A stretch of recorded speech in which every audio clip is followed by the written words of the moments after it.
Good evening, everybody, and welcome to Carving It Up Live right here on Facebook Live, YouTube, and on Twitter. We are presented by The Grid. I am Bryson Carver, and boy, do we have a show for you tonight. Obviously, going to get into that game last night in terms of how it affects Baker Mayfield after a stunning, but yet remarkable comeback against the Las Vegas Raiders and a further indictment into Josh McDaniels. Going to lead the show off with that in just a second. But about 15 minutes, Barry Grant Jr. is going to be joining the show. Look forward to having him on. He's got a bet to pay. Let's put it that way. Again, we're working on trying to get that the link to him to be on the stream right now as we speak. But looking forward to have him on in about 15 minutes. And at the end of today's show, of course, Week 14 NFL predictions, upset of the week. If I were a Bettin Man, which I feel great about this week, by the way, and Bryson's Bleak bet, which this week's Bryson's Bleak bet is going to be one of the more shocking that we've had to this point. So definitely do not want to miss that. But first, I got to start with Baker Mayfield. I got to do it because Baker Mayfield, who has been a Ram for 2 days leading up to that game, led at what was one of the more stunning comebacks of the NFL season. Now, albeit it was against a team, the Las Vegas Raiders, that safe to say is kind of notorious for blowing these type of leads, which I'll get into later in the segment. But to put yourself in a position in terms of to be released by the Carolina Panthers, to be claimed off waivers by the only team that even put a bid in for you, that being the Los Angeles Rams, who are in quarterback purgatory right now with Matthew Stafford out. John Wolford at quarterback, who started last week against the Seattle Seahawks, did a solid job. Okay, I can't hate him the job that he did. He was fine. Put him in position to win the football game. But you come off waivers. You played awful this season. You are last in just about every quarterback stat. Yards, touchdowns, QBR, everything. And yet and still, you're inserted into an offense that has no Cooper Kupp. Obviously, from last year, no Odell Beckham Jr. Tyler Higbee is hurt. Your running game, Cam Akers, he did obviously rush for a touchdown towards the end that cut it to a 6-point game. But, and I referred to it last night, the fumbleitis is still an issue for him. But with that being said, when you talk about having all odds against you, and folks out there know, I am no Baker Mayfield fan. Matter of fact, I'm quite the opposite. I've been highly critical of Baker Mayfield on this show. I think talent-wise, he's extremely limited. I think in terms of leadership and tangibles, how he conducts himself in the locker room and on the podium leaves a lot to be desired. I felt like at this stage of his career, he was a backup quarterback. But for last night, he was remarkable in the fourth quarter. Again, he's been on the team for 2 days going into last night. Had to learn an NFL playbook. They had to narrow down the offense because there's only so many plays that the guy can memorize in 48 hours. And yet and still, Baker Mayfield last night against the Las Vegas Raiders, I get it's a beat-up defense, but let's be real. Rams' offensive line is bad. His best receiver was Skoranek. He's not Cooper Kupp. And Tutu Atwell. They had to run some reversals with him just to get him the ball, right? Last night, Baker Mayfield, 22 for 35, 230 yards, 1 touchdown, no turnovers, QBR of 59 and a pass rating of 91. Coming off of not being a Ram up until Tuesday, that is highly impressive. And the game-winning drive at the end. When that Cole kid, the punter, down that near the 1 yard line, down it at the 2, I think. I'm like, this game's over. There's 1:48 left in the game. You're telling me that Baker Mayfield is going to go 98 yards with no timeouts in less than 2 minutes. And that is exactly what he did, and he actually left time on the clock. It was remarkable. Obviously, through the game-winning touchdown pass late in the game, it was a remarkable throw. Right over the top. Again, why the Raiders are going man-to-man coverage in that situation when the only thing that is, playing against you is the deep ball or the Rams getting out of bounds. Play the sidelines. Remember, we saw the 49ers do this against the Cowboys in the playoffs, and they won the game because of it, right? because eventually Dallas couldn't help themselves. They eventually ran a quarterback draw with Dak, got tackled in bounds, clock ran out, game over. Why are the Raiders not doing that is unknown to me. But given the circumstances, given the fact that this guy was essentially kicked to the curb by the Carolina Panthers, that drive and that game and that fourth quarter performance saved Baker Mayfield's career. Because we know high-profile backup is not something that NFL teams are jumping to sign. That's why we've seen Cam Newton in the last few years struggle to find a team in the NFL. We've seen certain other quarterbacks. This is why he was not very talented, but this is why Tim Tebow only stuck around for so long in the NFL. A lot of teams were obviously very hesitant and still are to sign Colin Kaepernick. At this point, I think it's too late. Baker Mayfield, I think, goes in that group. That's why Johnny Manziel's career was over 2 years in. Baker Mayfield's in the position now that he doesn't play well in his third destination. Given the controversy and the attention that he draws to the NFL, and to negative attention that he draws to his team, I'm not sure how much longer he's going to hang around. So given the circumstances, what a performance. I mean, I could not help myself. Again, I'm a Baker critic, but I couldn't help myself when he threw the game-winning touchdown pass and just smile. I couldn't help it. I'm like, I mean, this is why we love the NFL. A guy on Monday is a Panther. On Tuesday, he's a Ram. On Thursday, he wins the game for the Rams with a 98-yard touchdown drive in less than 2 minutes without a timeout. It was remarkable. And obviously got the game ball after the game. Sean McVay aptly named him the starter for next week. And against the Green Bay Packers, that has all of a sudden become, that's a game on the schedule that the NFL put out there. Rams-Packers. It's like, oh, here we go. This is 2 Super Bowl contenders. It's the defending champs. It's last year's #1 seed, Lambeau Field, late season game. Well, it's not as interesting as we thought it'd be. However, I got to watch it because it's Baker's first start with the Rams. Now the expectations have been lifted up just a little bit. And Green Bay is on a bye week this week. And so, but they're sitting there at 5-8. They still have an outside shot to get in the playoffs. If they win out and get some help, Green Bay's still alive. A lot of storylines going on in that game that we're going to be paying attention to on this show for the next week and a half. Got to see it. Can't wait to see it. Must see TV on ESPN Monday Night Football a couple of Mondays from now on December 19th. But I do want to shift, though, to the Las Vegas Raiders. The Las Vegas Raiders have turned into the Atlanta Falcons from 2016 on, almost. Where it's got a very talented quarterback who's a good leader, right? Most Sundays are productive. Derek Carr, and Derek Carr's a guy I love. I love Derek Carr. I said last year, if I had an MVP vote, he would have finished third behind Brady and Rodgers. He was that good and that important to that organization given the turmoil that they went through last year. But last year, let's keep in mind that Rich Bisaccia was their interim head coach and had them in position, making the playoffs, and they gave the eventual AFC champ Bengals on the road a fight. Never forget, Vegas had a 4th and goal with a chance to tie the game late in that football game. And, of course, they weren't able to convert. And, again, Derek Carr did not play well last night. I think he only threw for like 137 yards. Let me check Derek's numbers. Like 137, I think it was.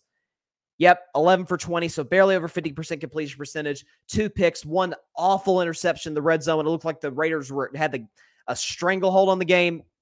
He had a passer rating of 36 and a QBR of 39. So DC didn't play well. Devontae Adams made a couple of big plays. Obviously the one-handed catch early in the game, and then the over-the-shoulder catch later in the first half, and that was about all he did. I don't know how much more evidence that we need to say Josh McDaniels is not a head coach in the NFL. I don't know how much more we need. Folks, this season, the Las Vegas Raiders have 8 losses, right? Think about some of their losses. Week 2 against the Arizona Cardinals. They had a 23-7 lead. They lost the game in overtime. Obviously, we all remember the play. Hunter Renfrow makes the catch, gets stripped, it gets recovered, and returned for a game-winning touchdown.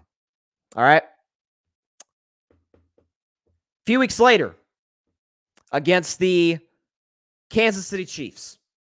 They have a 17-0 lead. They lose by 1. In matter of fact, in a position where they score what looks like the tying touchdown, but again, got it's the extra point or go for 2. They opt to go for 2 in the lead. They don't get it. They lose by 1. Now, some of that in the Raiders' defense, that's what Patrick Mahomes does. I've always said there's no quarterback in the history of the NFL with respect to the great Tom Brady. There's no quarterback in the history of the NFL that I want on my team when trailing by double digits because of how quick he can close the deficit. So some of that's Mahomes, but they have a 17-0 lead. So you say, well, some of that's Patrick Mahomes. Yeah, well, 3 weeks later, they had that exact same lead against the Jacksonville Jaguars. We think Jacksonville's as good as Kansas City? We think that? They lost. A week after that, at home, they face the Indianapolis Colts in the first game coached by Jeff Saturday. Jeff Saturday's previous game as a head coach at any level was a loss in high school. And Vegas lost the game to the Jeff Saturday-led Colts, who have not won since. And then last night, they lose to a team with a quarterback who we all agree at this point, I would say we all agree, some are higher in Baker than I am, but we'd all agree is a best case scenario, a below average starter. Best case scenario. He's been with the team for 2 days. They lost the game when leading 16-3 with all of 3 minutes to go. Josh McDaniels' inability to make adjustments, to have his team in position to close the game, is the reason the Raiders sit here at 5-8. We can blame Derek Carr, who didn't play well last night and has had some stinkers this season. Look at the game where they got shut out against the Saints. I'll give you that. Okay? But Josh Jacobs is at the best year of his career. Devontae Adams is doing Devontae Adams things. He's got double-digit touchdowns, well over 1,000 yards. He's doing his thing again. He's still arguably the best receiver in football.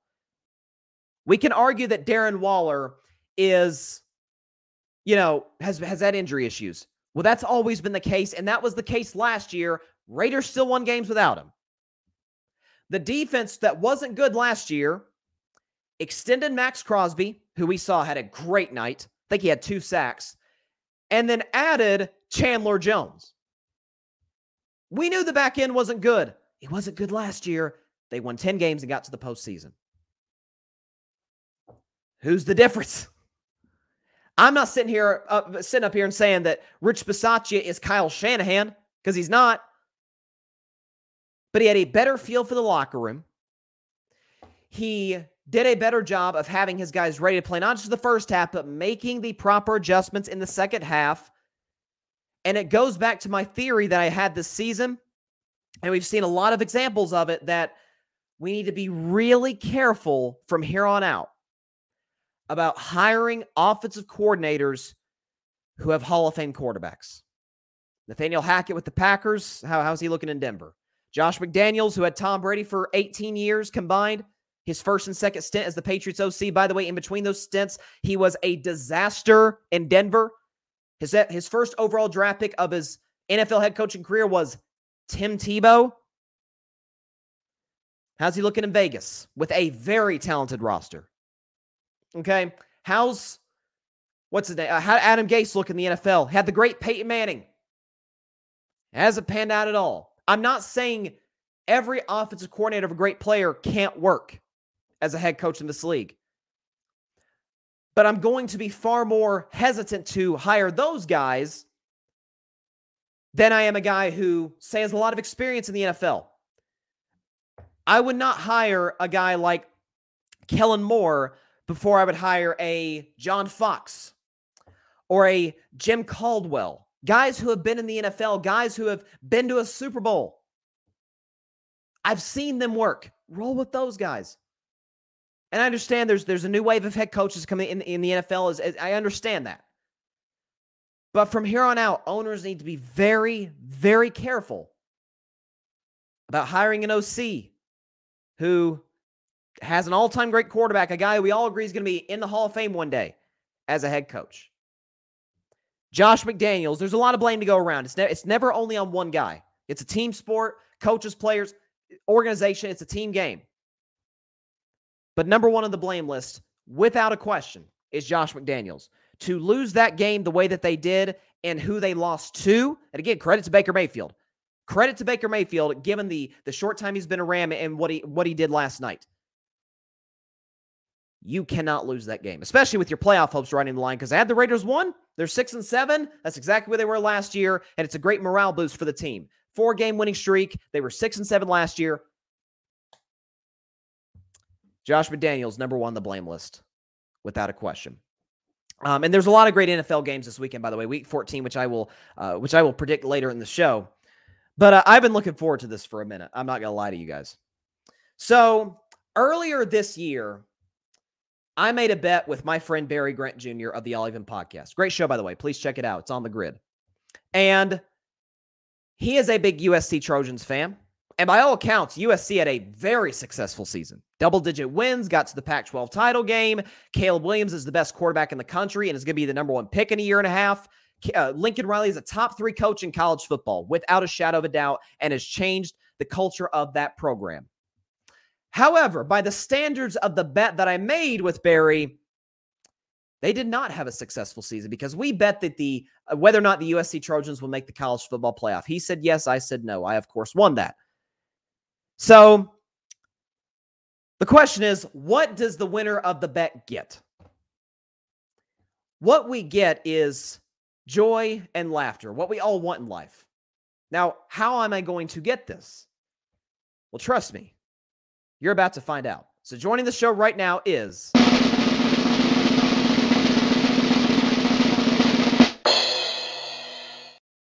Barry Grant Jr. of the All Even podcast. Barry, how are you doing, sir? Not well, Bryson. Not well. Not well. Okay. Well, tell the audience, because I want to hear it from you. Tell the audience what you have to do because you lost this bet. I mean, it's your show. You should be able to tell the people. Listen, I'll tell them.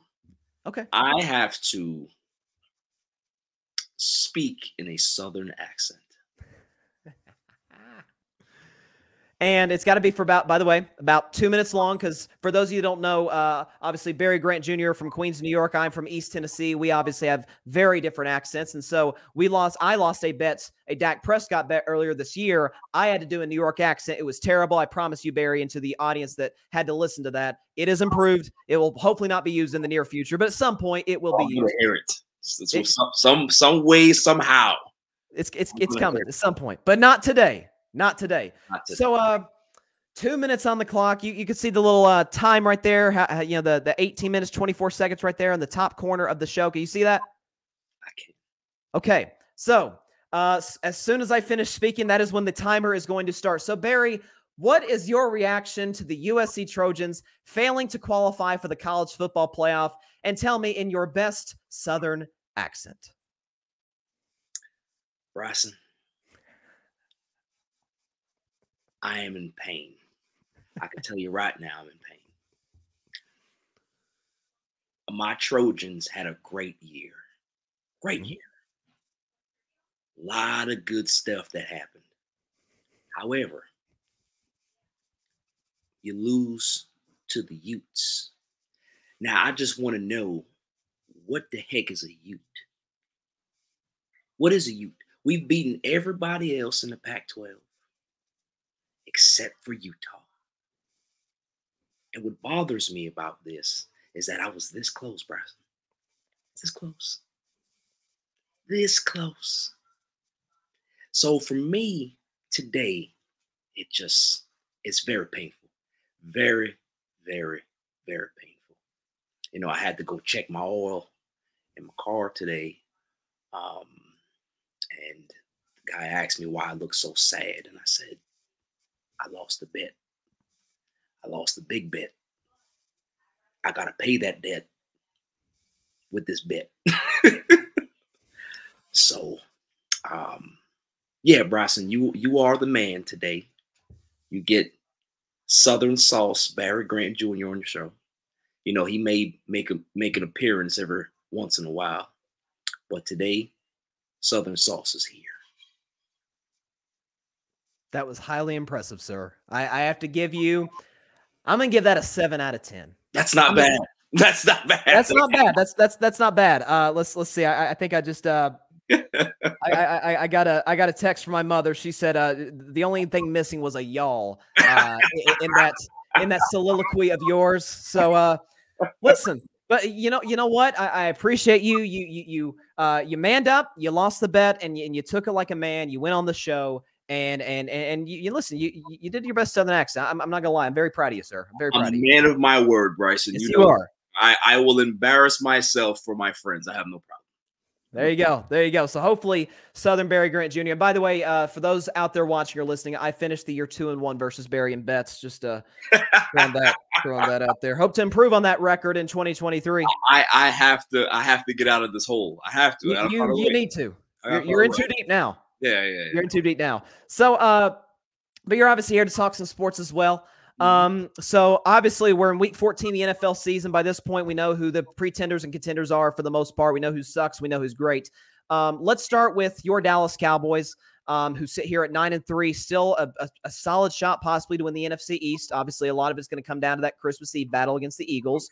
Your confidence level in the Cowboys, and where would you put them among the NFC contenders right now? Honestly, I think you got to put them right there in the top 3. You got them with the, you have the Eagles, you have the Cowboys, and I honestly believe that you still have to worry about those 49ers. Jimmy Garoppolo went down, but Purdy didn't look too bad. And if they can be able to simplify things in that defense, how they, fly around the running game, if McCaffrey can stay healthy down the stretch, that's very important for them because he's a gadget weapon for them that can be able to do a lot of things. You still have Deebo Samuel that's a little banged up this season, but if he can be able to get relatively healthy towards the end of the season, that's something that could be a big plus for them. So, and then also too, you got to worry about Tampa. You just do. Yes, you do. Because the thing is, if the season were to end today, the Cowboys play Tampa. So that's not somewhere or even a team. I think we'll be home in that game if that were the case. But you don't want to play Tom Brady, not in a playoff game. So as good as the Cowboys have played, you really have to try to avoid that matchup. So I would say they're in the top 3, definitely, top 5. Obviously, you got Tampa. I don't really know who else you can really put into that bracket. I don't think anybody buys into Minnesota. Yeah, I can't even consider Minnesota because they're a good team, but they're not on the level of everybody else. So those are the top 4 teams to me. So the Cowboys got a good shot, man. They really have to minimize their turnovers. Obviously, that's asking a lot because Mr. McCarthy is, he doesn't have this team well prepared every time. This whole OBJ fiasco, this should be over soon. James Washington is now practicing, so I would love to see what he has because he can stretch the field a bit. Sure. So, if he's healthy, he gives them another weapon to be able to kind of, spread the defenses out. So I do give them a really good shot. I really feel that the first game against the Eagles, Cowboys played okay. They were very limited at quarterback. If you have a bigger playmaker, if you have some things that kind of turn the tide because we had some momentum going into that, the final, 7-8 minutes of that game, who knows? So I don't think that this is going to be a blowout either side. I think the Cowboys do have a legit shot though. Yeah, no, I think honestly, my only issue with Dallas, and there's a lot of questions with a lot of teams in the NFC. I've talked about this on my show. We pretty much know what we're getting out of the AFC teams. We know who they are. We know what they are, at quarterback and at head coach. NFC is just a bunch of question marks. San Francisco felt like the safest bets, but now with Jimmy G down, obviously Brock Purdy did play well. And again, I'm not betting against that guy possibly winning a playoff game because of all the playmakers he has around him, because he has Kyle Shanahan. The thing with Dallas, it ultimately starts with Mike McCarthy. And we know the last time Dallas played a playoff game, they tied their postseason record for penalties. And I have a bad feeling that that's going to come around and bite them down the road. Fair assessment. Especially against a team in Tampa Bay who talent-wise is not even close to me to Dallas, but in terms of situational football, in terms of a guy in Tom Brady who nobody has more experience at playing at this high of a level than he does. Dallas better hope that they win the NFC East, or I can confidently say on this show they will be one and done. Yeah, it's definitely in their best benefit and interest to win the NFC East. Absolutely. No question. Now, going to the AFC for a second, because you've talked about him on your show a little bit, but I really want to sort of get your thoughts on Tua. So I said going into last week's game against the San Francisco 49ers, because a lot of people out there know I love Tua out of the draft, but over the last few years I've been a little hesitant on him in terms of how he's compared to his class, guys like Burrow, guys like Herbert. And listen, he's played well this season. He's got, I think, like top 5 in passer rating and QBR. So he's done his thing. I think a lot of that credit goes to the weapons around him. And Mike McDaniels done a solid job as the head coach. But for me to buy into him as a franchise quarterback, I said, I need to see him play well in 2 of these next 3 games. Right. It's the best defensive football, the 49ers. It's the guy who's drafted right after him, Justin Herbert, on Sunday Night Football. And then it's at Buffalo in freezing cold temperatures. What's sort of your takeaway on how Tua's played this season? And do you buy into him yet as a true franchise quarterback? I think he's played pretty solid this season, Bryson. Honestly, you look at his numbers. He's had some really, really good games, some really standout games. Almost throwing for 400 yards.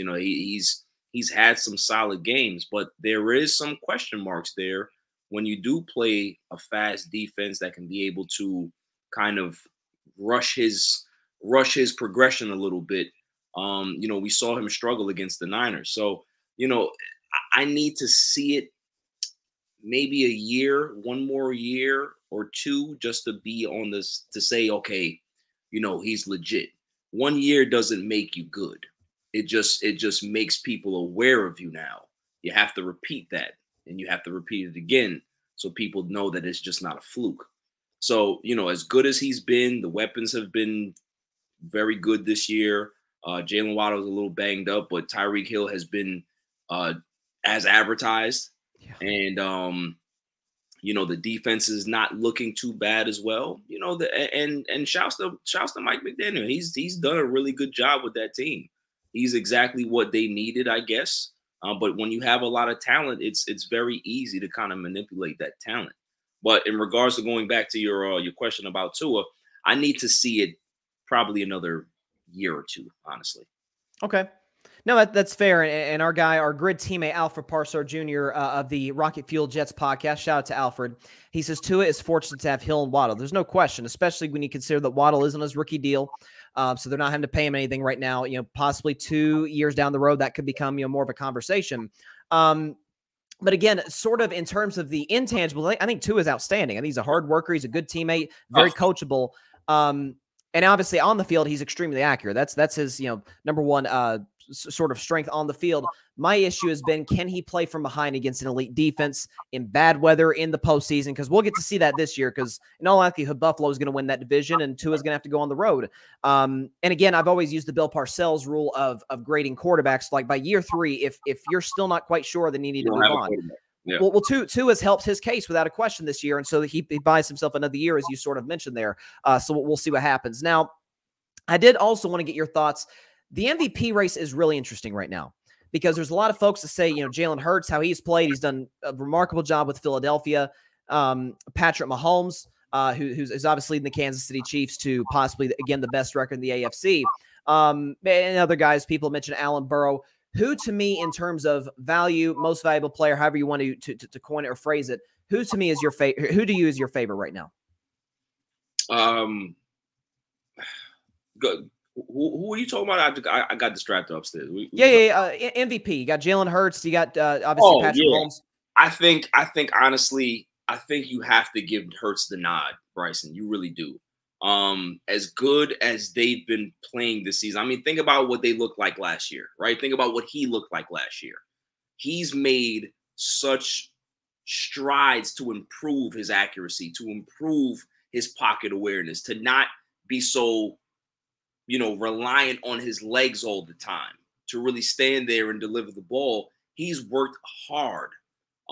So because they have the best record, And because he's played very well, I think you still give him the nod slightly over Pat Mahomes. Now, Mahomes he's played out of his mind, right? He is, we've had conversations about Patrick Mahomes before where, I would say, well, I don't know if he's the smartest quarterback. He's the most talented. But there's a lot of times that he makes a lot of bonehead decisions because of the talent.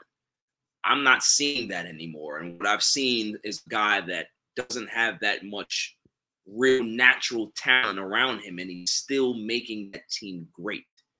That's a quarterback. He's now put himself into that Brady, that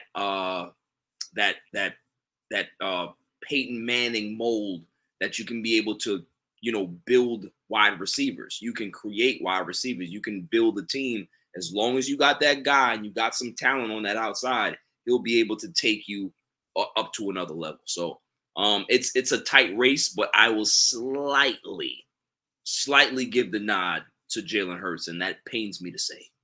Sure. As a Cowboys fan, I can imagine. And like you said, that the improvement from Jalen Hurts from year 1 to year 2, I think, was significant because year 1, he was kind of a turnover machine. Yes. Last year, played cleaner football, but couldn't really push the ball down the field. Now, with A.J. Brown, Devontae Smith, I can't think of that many quarterbacks that are throwing it deeper at a better accuracy and a better frequency than Jalen Hurts is. The only reason today that I would favor Mahomes is my case would be, A, he plays in the tougher conference with the tougher schedule, and B, Jalen Hurts got A.J. Brown. Patrick Mahomes lost Tyreek Hill. Now he's got the best tight end in football, Travis Kelce. I get that. But, we weren't talking about Juju Smith-Schuster as a guy you had to game plan for the last few years in Pittsburgh. Same with Marquez Valdez-Scantling. But they've now become essential parts of the offense. Yeah. And it's opened up the running game to a certain degree as well. Let's see. We got a few comments from our guy, Alfred. He says, Hurts also didn't have A.J. Brown last year. Huge difference, Barry. And he says, outside of Kelce, Mahomes doesn't have surefire weapons, and they're still winning. That's sort of the case I'm making. But I do think A.J. Brown is having a career in large part because of the play of Jalen Hurts. And but both have been remarkable this season. They're helping each other. Like, you know what I mean? Like A.J. Brown was in Tennessee with a average quarterback and, often injured, yes, but the talent was always there, but we couldn't see it put together consistently all the time. If this guy stays healthy and Jalen Hurts and now this partnership is going to flourish, then they're going to help each other. So that helps Jalen Hurts' case, honestly. It doesn't hurt him. Oh, absolutely. I totally agree with you. Now, because I want to get your thoughts on MLB free agency, because it's been a madhouse so far and certainly very beneficial for your New York Mets. So I know, I saw you wear the hat. I figured you had the t-shirt. You're a happy Mets fan today, and we'll get into that in just a second. But I do want to ask you last NFL question, and I usually ask my guests this late in the season. Who, to you, if you had to pick the Super Bowl today, who is going to represent the AFC or the NFC in Super Bowl 57 in Glendale, Arizona today? Want to hear my honest opinion? Honest opinion. So we do here. Bengals, Cowboys. Really? I don't think anybody wants to play the Bengals right now, honestly. No. I'm with you. What I'm seeing out of Joe Burrow, he's scary. Like, a lot of people, you want to talk about your Mahomes and your Hurts and your Brady's. That's fine. Your Herberts. That boy, Joe Burrow, is a problem.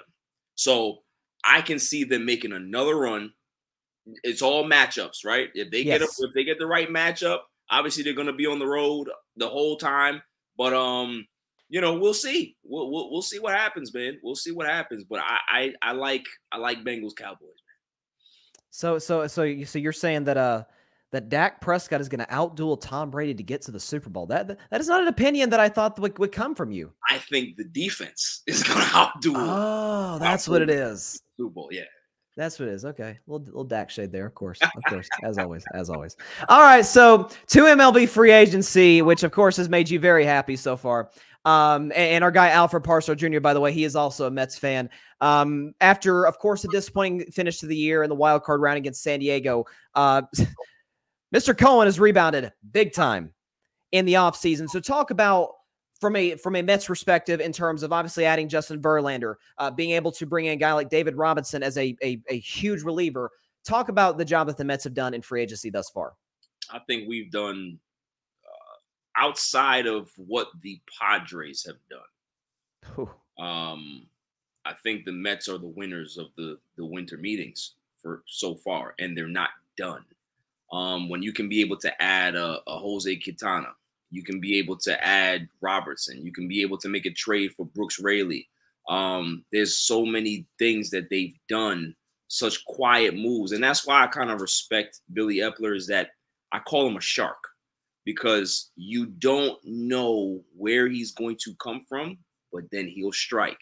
Like he has a fantastic poker face. When you don't think that things are gonna happen, trade happens. You know, Brooks Raley came out of nowhere, and I was just like, okay, this guy's solid. But you know, they still need to get some bats. Like getting Nimmo back was a priority, right? Everybody's talking about that it's an overpay, but honestly, when you look at the deal, it's 8 years, $162 million. That's the market. The market has exploded in regards to free agency, and he's not getting $30 million a year. He's not getting $25 million a year. He's getting 20. So that's not that much. You know, you have Cody Bellinger that got 17 for 1 year. It's not that terrible to me. You know, they're still in on Kodai Senga, the Japanese pitcher. So if they get him, that's going to be a tremendous addition. But they do need another bat, though. They need another bat or two. Definitely have to shore up the DH spot. But for what I'm hearing, they may give the kids the shot. Brett Beatty, Alvarez, Vientos. So we'll see about that. But I would still like for them to add another bat. Y'all are more than welcome to take JD Martinez. I'll just tell you that right now. I'll take him, and he can split with Vogie. I'll take it. Sure, no question. Now, again, there's obviously been moves elsewhere. The one that just shattered my heart into a trillion pieces, Xander Bogaerts to the Padres. And the Red Sox, as we talked about, really lowballed him on that offer, especially considering what San Diego offered him. Obviously got 11 years, and I think was it $280 million? I think it was for Xander Bogaerts. Yeah. You know what's about that deal, Bryson? I don't mean to cut you off, but yeah, sure. Your management, you guys just spent like how much billions to buy a team. You bought the Pittsburgh Penguins, right? All of this money you're spending, but you have no money to spend on your own guys. So you know, we're hearing about Devers. You can't lose him. Obviously, you're gonna have to overpay for him now, right? Absolutely. It just doesn't make sense to me. So I want to know the rationale of lowballing Bogaerts, right? I don't get it. I really don't get it. I don't understand. The only thing that could soften the blow just a little bit is if they were to go get a Carlos Correa, Dansby Swanson. I honestly, I'd be shocked if he doesn't come back to Atlanta. Are you hearing anything in regards to whether he could go elsewhere? Yeah, I've heard that Atlanta. There's a rumor out there that they offered him a deal, like 6 years, maybe like $110 million. Not something that's like super on the up, but it's a decent contract for him. It depends on what his market is. I don't know what his real market is. So, you know, his market may kind of take a little while to kind of mature and see what it is. But I mean, Dansby Swanson he's solid. He showed some power this year.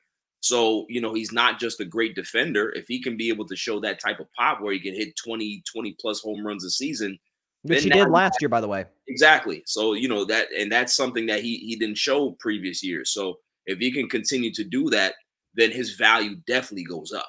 So yeah, I think that's kind of hurting his value a little bit in regards to what teams think he actually is. So maybe a team can be able to get him on the cheap, and then he'll be able to produce, you know, way over that contract. So we'll see. Absolutely. We got a few comments before I get to my last baseball question. Alfred, back to your Super Bowl pick, said make him put a wager on it. No, what we're going to do, Alfred, is probably come Super Bowl time, once we have the two teams set in stone. If me and Barry disagree with the pick, we'll probably do a little something. Right. I don't know if it may or may not involve accents. It may involve something else. We'll see what happens. Alfred, though, is not sold on some of the Japanese pitchers. He said, I wouldn't throw a big bag, talking about Senga. They can't all be Shohei. Well, I don't think the expectation is to be Shohei. Obviously, he is without a question, the best overall player in Major League Baseball, I think by a pretty decent margin. That's the thing. Yeah. Go ahead, Bryson. Just with the impact that he brings, obviously, as a pitcher and you know, a guy who can hit 30 bombs a year, something possibly 40. All you need, adding that third arm to the rotation behind a guy like Verlander and a guy like Scherzer, you know, two guys who have an injury history, obviously are getting up there in age, would be massive for the Mets. Yeah, the thing is, you know, that's what I think Alfred doesn't really realize about what's going on with Senga is that he throws 100. He's 30 years old, so he still has a lot of maturing to do in regards to being a pitcher. The Mets staff with Hef. He's definitely done a great job with the staff, especially last year, you know, developing the young arms and stuff like that. So I think if Senga comes here, there's no pressure on him to be the savior. He's just coming in here to be an innings eater. He throws 100. If he can be able to, you know, find a way to throw another pitch, you know, then that can be a real special get because, you know, he's a special talent. He really is. Like he's a little, you know, he has some wildness to him, but with that type of talent, you have to take a risk on him. And when you're a big market team like the Mets that's already gone into the Steve Cohen tax, just spend more. Doesn't really matter at this point. So you know, you get him, and then you go into the bidding war that's going to be for Shohei. That's a good problem to have come next season. Absolutely, 100%. Now, we got a few comments here. Well, let's see. We got Alfred's got a response. He says, Japanese league, the mound is close to the plate. They play in smaller dimension ballparks all indoors. MLB is a different landscape. Your response? Well, to be honest with you, all the Japanese pitchers that have come over lately have had a lot of success. Yu Darvish. You know, we were having a conversation last night, me and Alfred. We were talking about, you know, Masahiro Tanaka. He was great for the So, you know, I'm not worried about the mound being closer. 100 is 100. So, you know, it's something that you can be able to mold. It's something that you can be able to see develop at the major league level. And like I said, I would rather take a chance on Senga than bring back a Bassett, honestly. Yes, no, I agree. That's just my thing. Like, I would rather take the home run risk than know that a guy that's 34 years old, you saw what he has. You know, it's one of those things where I prefer to go with the unknown. Sure. And John says, let's go Jets. He also says, let's go Yankees. So that was going to be my last question to you. Aaron Judge, 9 years, $360 million. It's obviously a massive win for Aaron Judge, considering the fact that he bet on himself and all he did was break the American League record for home runs. But I said on the show yesterday, this doesn't put the Yankees any closer to winning a World Series championship simply because they don't, you know, the rotation is not reliable in the postseason. The bullpen is very thin. And simply put, when you have guys who are completely reliant on the home run ball in a organization that's completely hindered by analytics and married to analytics, I mean, there's only so far you can go. If you're going to run back into Houston, into a well-run organization who understands how to put together a championship level team, and you're going to probably get swept again. So what's your reaction to the Judge deal? I listen, over the moon happy for the guy. I think, you know, he showed everybody that bet on yourself. The betting on yourself is okay. And the thing is, you know, they lowballed him twice. Yeah. They lowballed him twice. And if he did not go to free agency and allowed himself to take that deal, obviously he would have been happy being a Yankee, but he wouldn't have been really happy with the contract.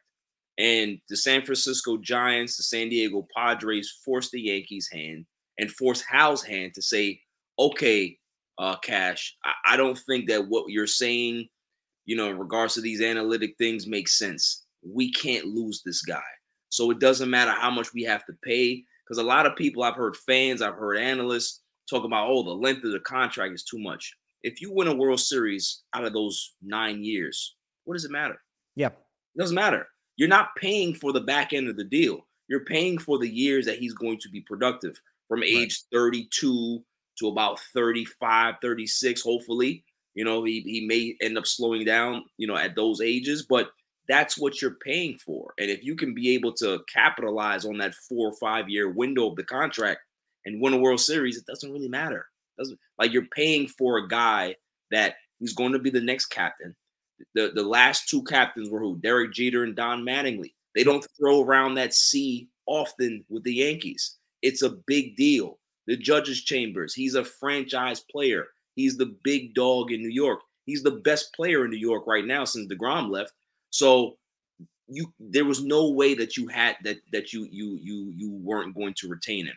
And if the Yankees were to lose him, then you would have to literally consider blowing it all up because there's nothing else to turn to. So it's good that they retained them, but they need a lot of work. All they did was retain their own player. They haven't added to this team. And they need to add a lot of things. They need to add, like you said, situational hitters, guys that can be able to be at that top of the lineup, to be on base guys, to be contact hitters, and not just bomb guys. You know, that's their problem over the last decade, is that's the way they've been doing things, and it hasn't worked. So, you know, and I was completely shocked that Cashman got 4 years. But I was too. Yeah. Yeah, absolutely. And you know, sort of going back to your point about situational baseball players, and I was talking about this yesterday, there's no reason whatsoever that the Cleveland Guardians, the youngest team in Major League Baseball, should have pushed this team 5 games. And it's because obviously they have a brilliant manager in Terry Francona, obviously great pitching led by Shane Bieber, and a lineup that, you know, scrappy, young, but they get on base.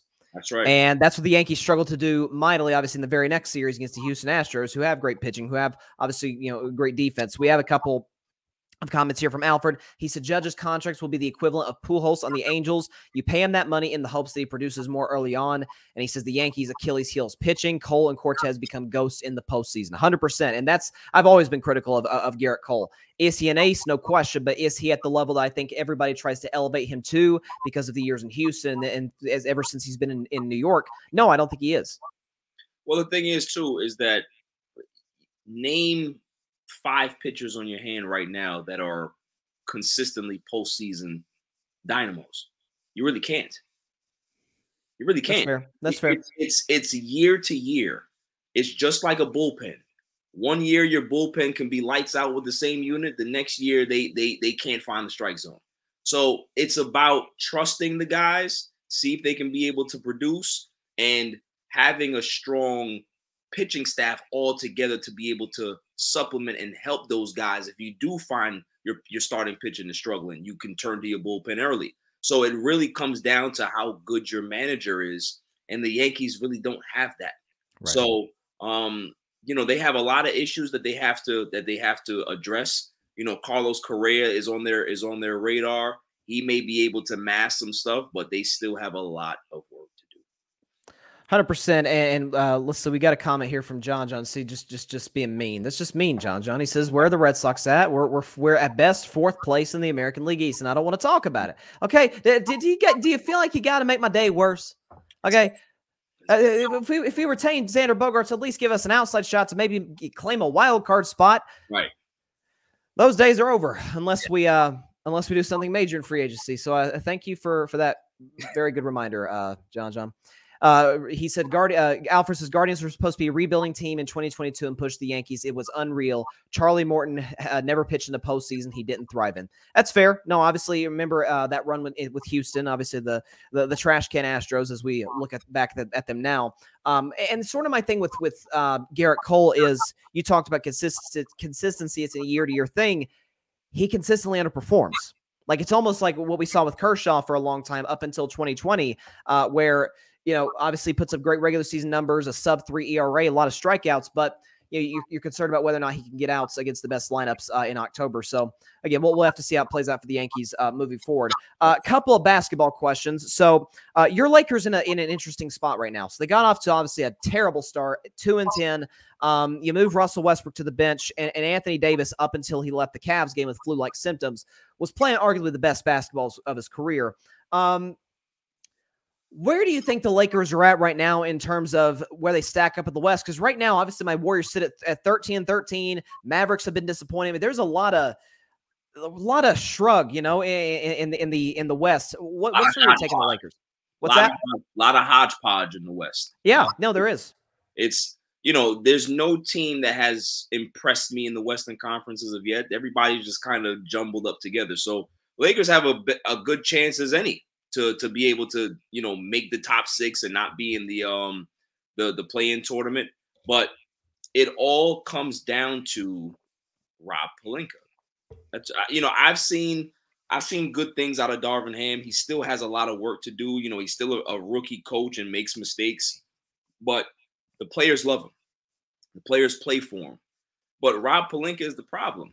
He is so scared to make a deal, Bryson. He's so scared to get it wrong that he's waiting and waiting and waiting for the perfect deal. There is no perfect deal. There's a deal that you can be able to make to better your team, because the longer you wait is the more inconsistent this team plays. They're already 10-14. They're playing the Sixers tonight. That's not going to be an easy game. No. So if they lose that game, they're now 5 games back under 500, and now you gotta crawl yourself out of the hole again. So there's not much time that he can wait on pulling a deal. Whether you're going to make a small move and package off, Pat Bev and Kendrick Nunn to get somebody, or you're going to make the big nuclear deal and trade Russell Westbrook and get something else.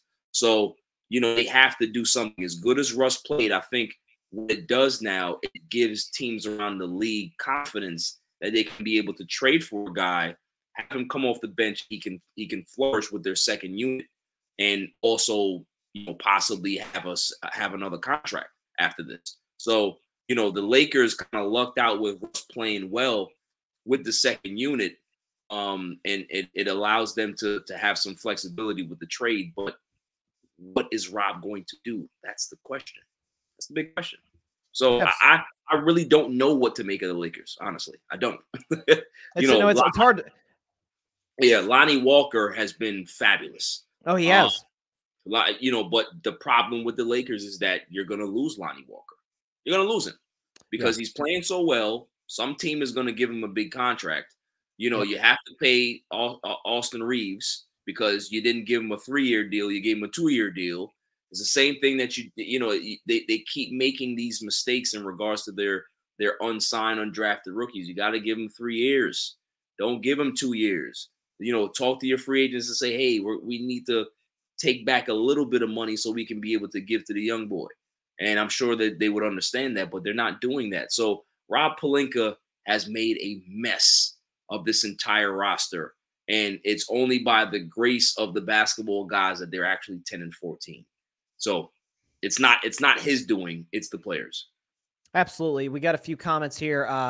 Alfred says Russ off the bench was a good move, reminiscent of Manu Ginobili in his heyday with the Spurs. He's certainly a better fit coming off the bench. It's a good change of pace. Don't ever mention Russ and Manu Ginobili in the same. Yeah, well, no, Manu Ginobili's a 4. How many? Did he win 4? 3? Yeah, 3 or 4. Yeah, he's a Hall of Famer. Russ is gonna be a Hall of Famer too, but they're different. Yeah. And he also says Utah Jazz has surprised me in the West. I don't want to talk about that game Wednesday night. That was, oh god. Let's change the subject. I see your other comment about Lauri Markkanen, and I don't want to talk about the Jazz. It's too painful for me after what happened on Wednesday night. I don't want to talk about it. John calls Rob Pelinka Little Shot Rob in reference to obviously Big Shot Bob. So, I mean, and in terms of the Eastern Conference, I think there's 2 teams, heck, just in the NBA that have separated themselves, that being the Celtics and the Bucks. Jason Tatum, to me, is the front runner for MVP. He's playing out of his mind right now. I think Luka's still in that discussion. Luka was my preseason pick, but in terms of what Tatum is bringing them on both sides of the floor, and listen, we got to give credit to the young coach of the Celtics being able to replace Ime Udoka and do the job that he did, kind of taking over that culture and putting the Celtics in position to possibly have the best record in basketball. What's sort of your take on Boston, Milwaukee? Do you think there is a sizable gap between the two, or do you think it's going to be those two down to the wire in the East? Yeah, I think the Celtics are hands down the best team in the NBA. And the reason why is because there's normalcy with them. There was no changes. Obviously, Ime Udoka had to step down, but the coaching staff is the same. The philosophy is the same. Everything, nothing changed for them.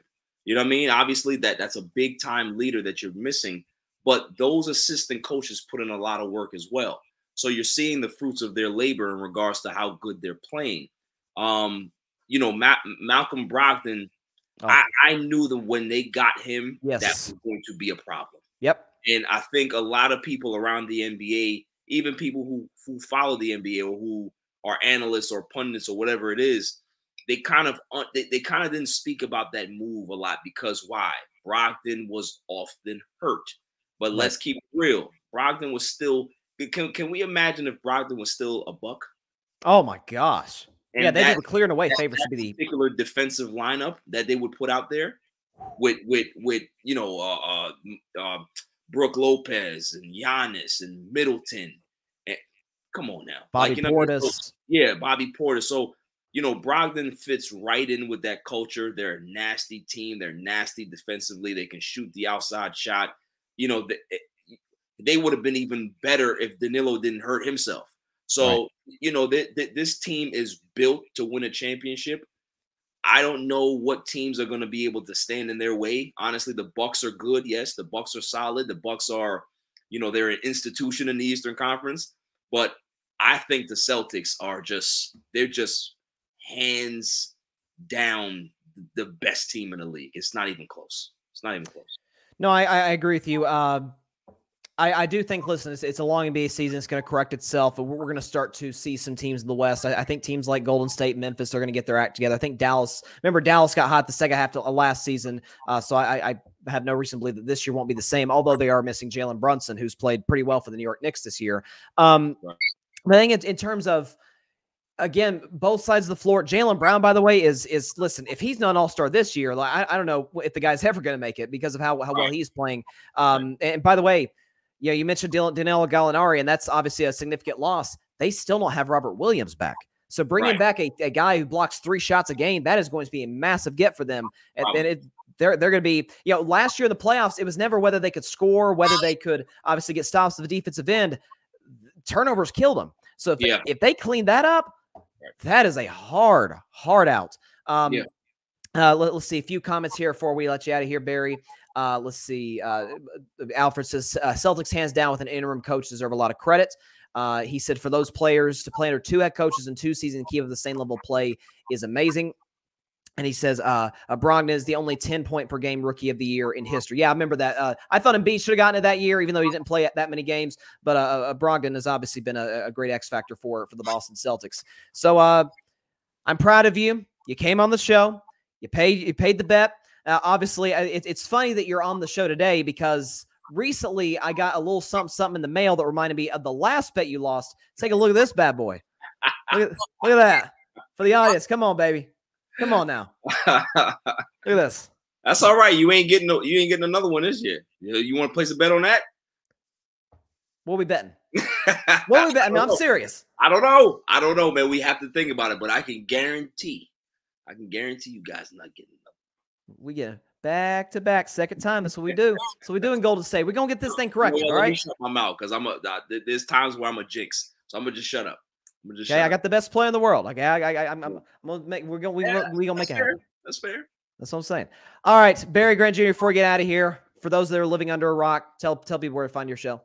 Yes, for those that are living on Mars, you can catch my show on YouTube. I'm on Instagram, Twitter at All Even Podcast. My show comes out sometimes Saturdays, sometimes Sundays, depending on, my busy schedule with my crazy son.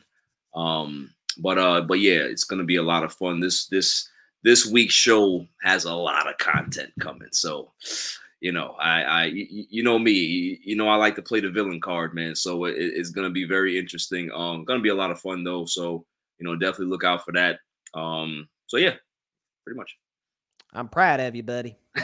I'm proud of you. Well, thank you. Thank you. All right, Barry Grant Jr., All Even Podcast. Have a good one, man. All right, man. Yes, sir. That was Barry Grant Jr. Oh, whoops. Here we go. That was Barry Grant Jr. of the All Even Podcast, joining Carving It Up Live. Get myself on the solo screen. There we go. Yep, listen. The bill came due, and he paid it. And my favorite comment all show is from our guy, Alfred Parsar Jr. Long live the grid. Absolutely. Check out Alfred's show, too. Rocket Fuel Jets podcast.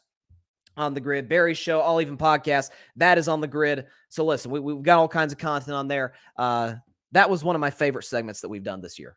No doubt about it. Southern Barry. I never thought I'd hear it. I was getting very, very nervous, as Barry detailed. But we got it. Okay, we got Southern Barry. Hopefully New York Bryson doesn't come into the fray anytime soon. I don't think you guys want to hear that. It's quite the disaster. But look, at the end of the day, he did a good job. He paid his due, and we'll see what happens next time. Probably our next bet is going to be involving this year's NBA champion, but it's gonna be fun. It's gonna be fun. All right, we're winning the title this year. I don't care what anybody says. They said we couldn't do it last year. We're going back to back this year. Make no mistake about it. So it is week 14 in the NFL season. We got some dandies on the slate for Sunday. So let's get this thing started right now. Before we get into any of the games, let me go ahead and show off my 13 record as well as my overall record. 11-3-1, obviously the one tie being between the Washington Commanders and the New York Giants. Obviously a tough loss, or tough tie in that regard. So 2 ties in the season. If you include last night's game where I obviously picked the Raiders, 122, 72, and 2, a lot of 2s, with a 622 winning percentage for me this season. So we're going to start with the biggest spread in the history of, the entire 2022 NFL season. The Houston Texans come to Dallas to play the Cowboys. The Cowboys are favored -17.5, which breaks the record this season held by the Chiefs for the biggest spread. Chiefs were favored by 15 to beat the Los Angeles Rams. Cowboys favored by 17 to beat a team in Houston that is just really right now. Credit to them. They play teams close this season. You know, teams like, say, the Chargers to put up a decent fight against. Tennessee, solid playoff teams that they fought with. But at the end of the day, they still have the playmakers. Brandon Cooks is out this week. Davis Mills is going to start at quarterback once again for the Houston Texans. Expect that to be a turnover fest. He's thrown 11 picks this year. I liked Davis Mills out of college, but I can't say I've liked what I've seen this season from him. Obviously, Dallas coming in off of a dominant fourth quarter against the Indianapolis Colts, putting up 33 unanswered. Cowboys look to be fully healthy this week. Barry brought up, and it's true, they look to be getting James Washington back. So no Odell Beckham Jr., no wide receiver reinforcements from him, but they are getting one from a guy that was already in the building, James Washington, who will play his first game as a Cowboy on Sunday. Dak Prescott's playing unbelievable since he came back. He is leading the Cowboys to easily the best offense in the NFL. They are first in points with 37 a game. So he's balling out right now. He's doing this thing. Tony Pollard, Ezekiel Elliott, the running game has been fantastic. Possibly Tyron Smith could possibly be back in the lineup. They'll probably move Tyler Smith to left guard. So we'll see what happens. That'll be at least interesting to see how they stack up against that Houston Texans front four. But don't expect this game to be particularly close. Maybe after the first quarter, but Dallas will roll 45-17. Yeah, this isn't going to be a contest. Cowboys win this game 45-17. If they lose this game, I don't want to hear jack about the Cowboys being Super Bowl contenders. Okay, that's how confident I am that Dallas is going to win. 45-17 Cowboys over the Texans. A really interesting game. 2 AFC East foes: the New York Jets, the Buffalo Bills. Bills big favorites in this game, -10. So back-to-back games thus far in our predictions with double-digit favorites. Here's what I'm looking at for the Buffalo Bills as of right now. They seem to have sort of got their season back on track, with that big win against the Browns, followed by the Thanksgiving W against the Detroit Lions. But still, from what I'm seeing this season for the Buffalo Bills, by the way, an impressive win last week against the New England Patriots in terms of getting their running game going. But here's what I'm looking at. The Jets obviously beat the Bills earlier this season with Zach Wilson. This time they're going to get Mike White as starting quarterback. By the way, Mike White's last start of the 2021 NFL season was against these same Buffalo Bills. He threw a grand total of 4 interceptions and is the very reason that Zach Wilson got his job back. So a little bit of a revenge factor with the Jets. Here was the issue for the Jets last week against the Vikings. They could not convert in the red zone. They got there a lot. They kicked a lot of field goals. So expect some adjustments from Robert Saleh and that offensive coaching staff for the New York Jets. Expect Mike White to have a bounce-back game. Obviously, is he limited? Yes, but he has a better command of the offense than Zach Wilson ever did. And listen, you obviously have Garrett Wilson at wide receiver. You have a solid running game, and that defense is still playing very, very well. So I thought about making this if I were a Bettin Man game. I decided against it just because it's so big of a spread. I'm going to take the Bills to win 26-23, but 10 points feels like a lot. It feels like a lot for a Bills team that's coming in, again, still not quite playing their best football after they beat the Kansas City Chiefs all the way back in Week 6. Still haven't looked the same quite since. We'll see if they can develop a consistent run game against a dominant front seven, really, of the New York Jets led by Quinnen Williams, one of my new favorite players in the NFL. I love that guy. It is now time for Bryson's Bleak Bets. It's one game every week that I have absolutely no confidence in predicting, but we got to predict all the games this season. By the way, it is worth mentioning I actually have a winning record. I'm 7-6 on Bryson's Bleak Bets, so I hope to improve that this week. And it involves one of the most mind-boggling situations in the NFL. One of the most mind-boggling stats in the NFL. It's Cleveland Browns and it's the Cincinnati Bengals. Joe Burrow in his career against Patrick Mahomes, Andy Reid, and those big bad Kansas City Chiefs is 3-0. Against the Cleveland Browns, Joe Burrow is 0-4. With Baker Mayfield at quarterback, with Jacoby Brissett at quarterback, and now a Deshaun Watson who has played one football game in the last 707 days by the time this game's kicked off. Obviously, Deshaun was awful against the Houston Texans, which I guess was to be expected considering he hadn't played in almost 2 full seasons. I don't expect this to be any better because, first of all, this Bengals team that Bengals defensive line gave Patrick Mahomes all sorts of problems in terms of getting pressure on him. Obviously, Mahomes is mobile. Deshaun is mobile. But listen, they still got Patrick Mahomes, made it tough on him. And so expect Deshaun to maybe force a few footballs. But again, going against history is not something that I do all that often on this show. The Bengals are 5.5-point favorites. I'm going to hesitantly go with the Bengals. I never thought I'd say that. 27-17 over the Cleveland Browns. Listen, you're telling me after a win against the Kansas City Chiefs that I can't go with the Cincinnati Bengals. Listen, they're 8-4. They're playing outstanding football right now. I can't bet against Joe Burrow. I can't. 0-5 against the Browns. That can't happen. Give me the Bengals and Bryson Bleak bet to win 27-17 over the Cleveland Browns. Moving on to, again, these lines this week are incredible. You've got the Minnesota Vikings and you've got the Detroit Lions, 2 NFC North foes. Now, the Lions are favored -2. I don't think I've ever seen a situation in the history of the NFL where a double-digit win team, Week 14, plays a team with half the wins that they do, and they're underdogs. I've never seen that before in my life. Maybe I'm sure it's happened before. Hey, we've been doing, I don't know how long NFL gambling's been going on. I guess 50 years or so, Super Bowl era, I'm not certain. But I've never seen this. So Minnesota's coming in, right? We all know the explosiveness they have on offense with guys like Jefferson, guys like Thielen. They can run the football with Dalvin Cook and Alexander Madison.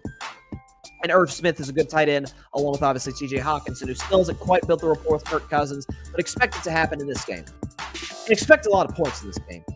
Because Detroit is one of the worst pass defenses in the NFL, and the Vikings are the worst pass defense in the NFL. Both secondaries have struggled mightily. Jared Goff is playing pretty well right now. Amon-Ra St. Brown is doing his thing, proving that he is the most underrated receiver in football, in my estimation, when you talk about the production, the consistency, the numbers that he puts on the board every single week.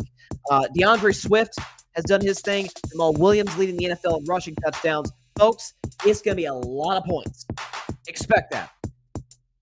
But I'm looking at this Lions team, and I get it. I get it. It's the Fighting Dan Campbells. You know, I don't think they're great situationally. That's the only thing that concerns me. I'm going to roll with the Lions. I think they cover. They're 2-point favorites. I think they win this game 44-38. Yes, it's going to be like a Big 12 game. We're going to see a lot of points. It's appropriate because I've called the Minnesota Vikings the TCU of the NFL. Well, TCU plays the Big 12. Expect a lot of points in this matchup in the Motor City at Ford Field. Lions, Vikings, there's going to be a lot of points in this one. Bad defenses in terms of in the secondary, and explosive offenses with the quarterbacks and with the weapons and with the running games and offensive lines. A lot of points. Give me the Lions to win this game 44-38. Moving on to another divisional matchup. The Jacksonville Jaguars going to Nashville to take on the Tennessee Titans. Tennessee favored at -3.5 in this game. And it is this week's edition of Bettin Man. If I were a betting man, I'm looking at the Tennessee Titans right now. And I see that they've lost 2 consecutive games, right? But I look at Jacksonville coming in at 4-8. And even worse, Trevor Lawrence is hurt. This was their very first blowout loss of the season last week against the team I just mentioned, the Detroit Lions. They lost 40-18, and lost their starting quarterback, Trevor Lawrence. It's dicey as to whether he'll play. He hasn't practiced for most of the week, so my guess is he doesn't go. With the Titans defense, and again, I call it the embarrassment factor, the embarrassment theory in the NFL. When you get humiliated, whether it be a national TV game or if you're playing a very good football team to an elite team, the Philadelphia would qualify as just that last week. Tennessee got embarrassed on national television. Home game for the Titans. I think they show up and show out against a Jaguars team that is really reeling right now. Give me the Tennessee Titans. If I were a betting man, I am jumping all over the spread, -3.5, 24-10. They beat the Jacksonville Jaguars. Again, back-to-back weeks where the Jags do not have a close loss. Again, I see the majority of their 11 losses that I predict. This will not be one of them. Give me the Titans 24-10. If I were a betting man, I'd bet the Lions. I'm sorry, I'd bet the Titans -3.5. Then another divisional matchup. And this is a big one. This one has major playoff ramifications. The Philadelphia Eagles and the New York Giants. Eagles are favored -7 in East Rutherford, New Jersey. So you look at the Giants. They're coming off of that tie, obviously, against the Washington Commanders.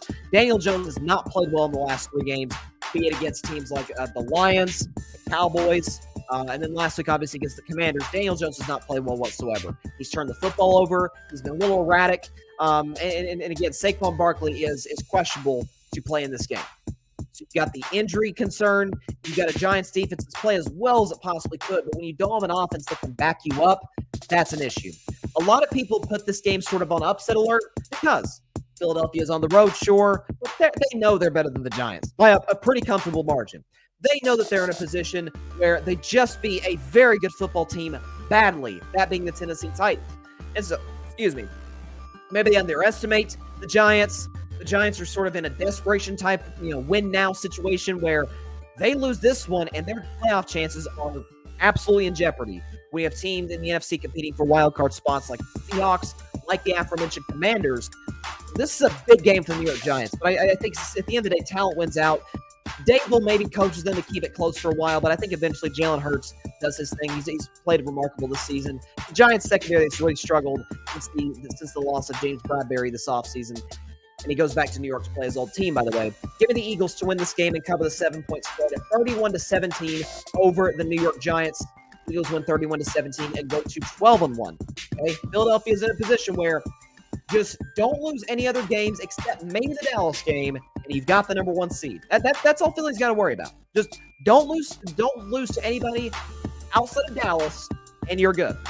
And Philadelphia get the number 1 seed in the first round bye in the playoffs, and we'll see what we'll see. Moving on to, you guessed it, another divisional game. And this is an interesting one. The Baltimore Ravens going to Pittsburgh to take on the Steelers. What do we know about Ravens-Steelers games? They're always close. They're always physical. And listen, you got 2 great coaches, 2 coaches that are going to be in the Hall of Fame one day in Mike Tomlin and John Harbaugh. Both have won a Super Bowl. Both have done a great job with the quarterbacks that they've been given. In this case, you've got 2 Hall of Fame level coaches with 2 kind of limited quarterbacks. You got John Harbaugh coming in, Tyler Huntley making his first start of the NFL season for the injured Lamar Jackson, and obviously Kenny Pickett starting for the Pittsburgh Steelers, helping them get to win their last 2 games, beating teams like the Colts and the last week against the Atlanta Falcons. So Pittsburgh's in a position where their playoff hopes aren't dead. Right, they're 5-7. They could get to 6-7. They still have an outside shot. And so they're sitting there. Obviously, Mike Tomlin has never had a losing season in his NFL career. Both offenses have struggled mightily. So when I sit and look at the Baltimore Ravens, I'm concerned for this team without Lamar. First of all, they didn't win a game without Lamar last year. He missed the last 5 games. They lost all 5. One of those actually being to the Pittsburgh Steelers. So coming to Pittsburgh with an offense that had 3 points until there were 30 seconds left in the game last week. Albeit Broncos defense is great. They carried him to this point this season. But 3 points, no number 1 receiver. There's only so much Mark Andrews can do as a tight end in this league. Ravens got a solid offensive line, but the running game has struggled a bit. I think Tyler Huntley's going to struggle. I think this Pittsburgh Steelers defense is a very opportunistic defense. He's going to play spirited. The home crowd's going to be into it. This is a big, big rivalry game. One of the best rivalries in the NFL, without a question. Give me the Pittsburgh Steelers to win this game and cover the 2-point spread, 20-13 over the Baltimore Ravens. Again, this obviously putting a big, big dent into Baltimore's playoff chances because of the fact that I think Cincinnati's going to win, which would then put them at 9-4. Ravens drop to 8-5. That would put the Ravens as a wild card team with their quarterback hurt. And it gives the Steelers a shot. Listen, if the Jets lose to the Bills, Steelers are still alive. Mike Tomlin, never had a losing season, still alive. Don't bet against that guy. Moving on to the afternoon slate of games, and it is, yes, you guessed it, another divisional game. This one is way more lopsided than the one that I just discussed. Kansas City Chiefs going to Denver to take on the Let's Ride Denver Broncos. Now, Denver this season. You want a fun Broncos stat? I got you. Denver this season has had 2 games. They played 12. 2 games in which they've scored 2 touchdowns. Yep. 2 games in which they've scored 2 touchdowns. In other words, the offense is stuck. Russell Wilson deserves a boatload of blame. Nathaniel Hackett also deserves a boatload of blame. If it were up to Denver, both would be gone next year. The problem is they signed Russell Wilson to a $250 million contract. They're stuck, at least until 2026. This Broncos team against the Ravens defense that's been up and down, kind of a roller coaster, scored a grand total of 9 points. Couldn't convert in the red zone, couldn't move the ball down the field, and they absolutely had to. Excuse me, they have no running game. And so, listen, I know they're at home, but Kansas City has not lost to Denver since Peyton Manning was quarterback in the Broncos, all the way back in week 2 of 2015. The Chiefs have won 14 straight games against the Denver Broncos. So, Kansas City coming in, I get they're a 9.5-point favorite. Maybe some people might want to take Denver the points because Denver's played a few close games here and there. I don't see it. Give me the Chiefs to win this one easily, 27-10. I'm giving the Chiefs only 27 just because Denver's defense has played outstanding this season. If the Broncos' offense were competent, Denver would be in the playoffs easily and still give Kansas City a run for the division. This would be a big game. But it got flexed out of Sunday Night Football to a game that I'll talk about later in the show. Give me the Chiefs to win this game, 27-10 over the Denver Broncos. Might be close for a while because Denver's got such a good defense. But I'm rolling with the Chiefs, 27-10, and they keep pace in that AFC to possibly get the number 1 seed. Moving on to America's Game of the Week on Fox. This could be a big one. This is one a lot of eyeballs going to be in this game. Tampa Bay Buccaneers going to San Francisco to take on the San Francisco 49ers. A lot of storylines in this game. First one being that the starting quarterback for the San Francisco 49ers, every day of his life, Tom Brady has been in the NFL. Every day that Brock Purdy has existed, Tom Brady has been in the NFL. Okay, so we're starting to get, it's one of those games, right? Young quarterback facing Tom Brady. But I've seen a lot of shade thrown Brock Purdy's way this week, and I don't like it. I don't like it because Brock Purdy played a lot of football at Iowa State, played well for Iowa State last season. You saw what the Cyclones were this year without him. He was Mr. Irrelevant this season. His last pick in the NFL draft. And look, how have the San Francisco 49ers with Jimmy Garoppolo, who's obviously out with a foot injury, how have they won playoff games? With Jimmy Garoppolo being as little a factor as possible. Because when you rely on Jimmy G, it's bad. You see his fourth quarter numbers? We won't get into those today, but they're not very good. So you look at a Niners team with all the playmakers. Deebo Samuel's healthy, as is Christian McCaffrey, as is George Kittle, as is Trent Williams. So all the guys who have injury concerns are all healthy, all ready to go. And this is a Niners team that has played outstanding football this season. Being 8-4, the number 1 defense in the NFL this season. They've given up a grand total of 7 points in the second half in their last 5 games. That's how dominant that they have been. A high-flying Dolphins offense came into Santa Clara last week and scored a touchdown in the second half. That was all they got. Nick Bosa's playing outstanding football. You guys know I love that Hufanga kid, the safety. You got guys like Fred Warner, who's one of the top linebackers in the sport. Trust me, Kyle Shanahan will have a great game plan together for Brock Purdy to put him in position. By the way, he made some good throws last week. In his defense, he made great throws last week against the Miami Dolphins. Obviously, the Bucs have a better defense than the Dolphins. But with an offense that is 27th in points, facing a Niners offense that is first in terms of points given up, That is a bad combination. Give me the San Francisco 49ers to cover the spread that is 3.5. Niners favor minus 3.5. I think they win this one 23-14 over the Tampa Bay Buccaneers. You guys know Tampa's the most dangerous team in the NFC, but this is a bad week to face the San Francisco 49ers. Much better if they face them in the playoffs because you could possibly have injuries. You could have there's all kinds of circumstances. Give me the 49ers to beat the Buccaneers 23-14 in this game, and the Bucs will fall right back down to 500, under 500, which is why that win over the Saints was so big. Moving on to the next game, you got the Carolina Panthers on the road off of a bye week, going to Seattle to take on the Seahawks. This is interesting. Seattle favored by only minus 3.5. Now, what I'm looking at this game is Carolina has yet to win a road game this season. Carolina also has yet to win back-to-back games this season. They obviously have the playmakers. DJ Moore's a solid number one option for them. The defense has played well enough. But again, against the Seattle Seahawks team, Geno Smith led yet another fourth-quarter comeback drive. This one being against the Los Angeles Rams on the road in the City of Angels. Kenneth Walker's playing great. Tyler Lockett's arguably having the best season of his career. Pete Carroll's still in the running for Coach of the Year. I think when you talk about in terms of the balance that Seattle has in throwing the football and running the football, as well as the great defense they play, the offensive line, to me, in the NFL this season, there's not many units in football that have improved as much as the Seattle Seahawks offensive line from last year to this year. It's night and day. A lot of that was hitting a lot of players in the draft. A lot of that's coaching. So props to Pete Carroll, what the Seahawks have done. 3.5 feels a little bit disrespectful of Seattle, especially for a team in Carolina that's got Sam Darnold at quarterback. That is, has yet to win back-to-back games this year and has yet to win a road game. You tell me their first road win is going to be at Seattle in that environment? Not a chance. Give me the Seattle Seahawks to win this game 28-17 over the Carolina Panthers to get to 8-5 and setting up what will be a big matchup on Thursday Night Football against the San Francisco 49ers in Seattle, in that hostile environment. I will be very, very excited to see how that one plays out. It is now time for, in the last game, our upset of the week.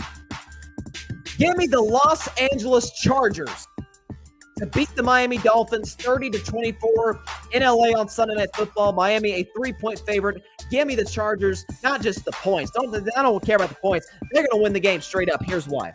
So, you guys know I talked about on Monday's show I talked about Monday's show, and I've talked about it for about a week now.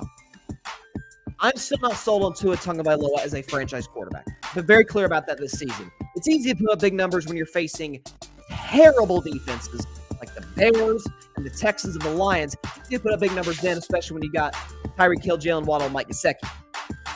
By the way, that Sherfield kid is a nice player.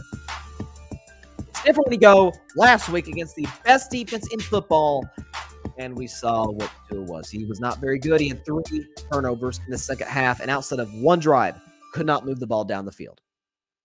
And so going into Los Angeles, I talked about the embarrassment theory.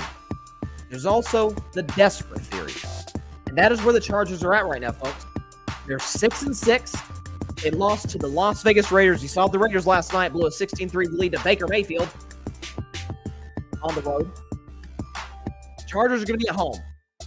Good chance there's going to be more Dolphins fans than Chargers fans. Why? Because the Los Angeles Chargers don't really have a fan base, with all due respect.